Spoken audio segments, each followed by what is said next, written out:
take. If you haven't already, please like, subscribe. Also hit the notification bell so you can get the newest content first.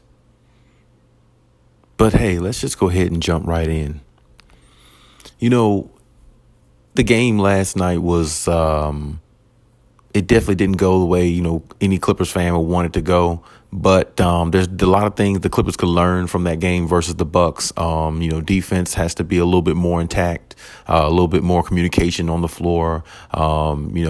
They gotta get more easier shots. They don't have to take the difficult shots sometimes. Sometimes find a way to get easier shots. And I'm not just really speaking on this game, speaking of prior games, the totality of what I've seen. And really, I'm speaking more or less on the comments that were made by Norman Powell in regards to his lack of shots in the loss versus the Bucks. And there again, that speaks to, having more ball movement, having more, continuity, with their offense and everything. And just as players on the floor and that stuff will come. It's going to come. But see, these are the learning curves. These are the situations that the Clippers will look back on in the future, later on, maybe like in the playoffs, and they'll remember, they will learn from things like this in situations like this, what you have to do to close out games. Because to me, one of the biggest issues I've seen with the Clippers, since they've been assembled for the most part, this is even starting when Kawhi Leonard and Paul George just came, finishing games is one of their Achilles heels.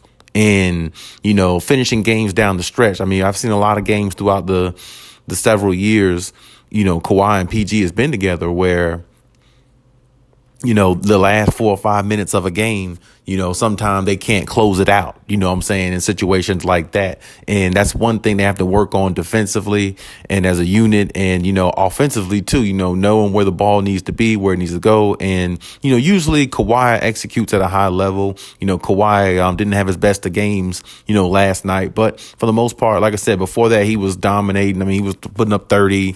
Seemed like every night but games like that's going to happen. It's hard to, put up constant points like that every single night. That just shows how tough it is. A lot of the players like him and others make it look easy, but it's not.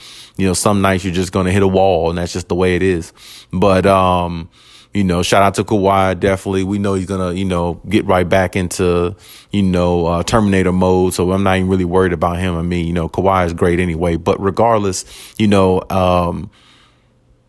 they can't really get a pass for this one because they have to evaluate themselves and what they did wrong and things that they can improve on when they play better competition. And this is a good little wake up call for the Clippers, to kind of see what things they need to work on, what things they need to be better at, and how they need to execute their plays a lot more easier. Because like I said, a lot of isolation basketball, things like that you see the Clippers do on a game to game basis, it hurts some of their offense at times. And Norman Powell, speaking on the situation, Norman Powell, I got to give him credit. He spoke on it very well. In regards to their offense, the lack of getting shots, he just said, Kawhi was missing shots, PG, but he's seen Kawhi hit those shots before. He's seen Kawhi knock down those shots, in bigger moments, bigger situations. So he's not really concerned because he knows, who that guy is. And he knows who Paul George is. Paul George can get hot at any point in time. These guys can do it, And I really appreciate Norman Powell for saying that. You can actually, read Norman Powell's comments, clutchpoints.com, and it's a few other sites. I think you can see it as well. But, yeah, I love the fact that, he came out and said that because it's almost like he knows his role, he accepts it, and he's okay with it as long as, when he comes in, he has an opportunity to run the second unit for the most part. And, or at least, contribute, because a lot of times he'll come in and, Kawhi still being there or PG or being there, at a certain point in the game. But either way, he's basically given the green light to do what he needs to do because he is just a lethal, scorer. And, as a team, they just didn't have it all together versus the Bucks. I mean, Giannis had a monster game, shout out to him. Giannis is just overpowering. That's the one thing, another thing I can say too, when the Clippers play small and you're playing playing against a team like this one where their superstar is a 7-footer, it kind of gives the Clippers a little bit of problems. So there again, the reason why I said I feel like, the Clippers can use a little bit more size.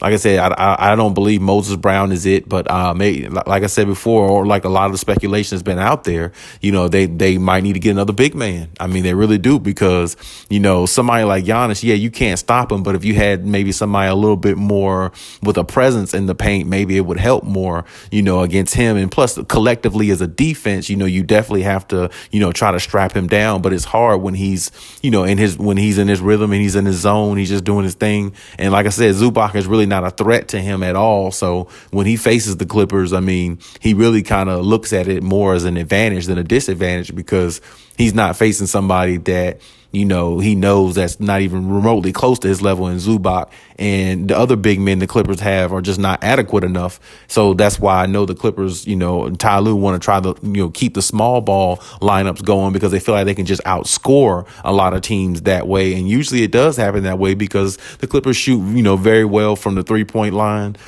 They shoot good as a team overall from the free throw line.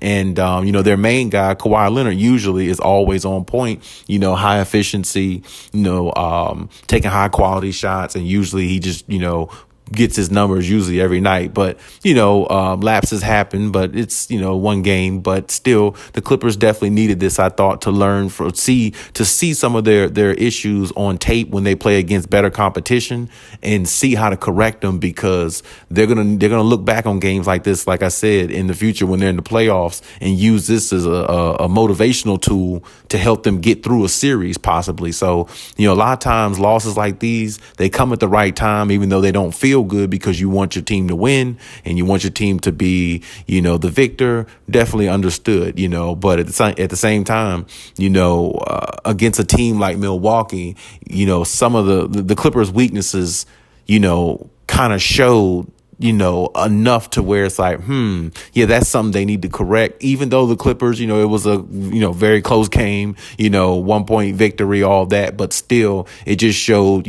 some things they need to work on, need more ball movement. And like I said, I don't just base it off one game. I'm not really just talking about the Bucks game specifically. I mean, I'm mentioning it, of course, but I'm speaking of the totality of how I see the Clippers. And totality wise, what I see is some things I saw last night, some things I saw in previous games, all the above. It's like, the ball movement can be a little bit better. They know who their go-to guy is. Usually, of course, 99% of the time it's Kawhi. If it's down the stretch in the fourth quarter, for him to take you home. And 99% of the time, Kawhi is going to come through. But they just need to get easier shots to me. Sometimes, like, I can see, like in the game, you watch Kawhi Leonard, getting his 17-foot range. The double team comes, he'll kick it out to somebody like Marcus Morris. Marcus Morris will have a hand in his face waiting there, and then he'll just shoot a three with a hand in his face. And sometimes he'll make it, like he did in last night's game in one of the possessions.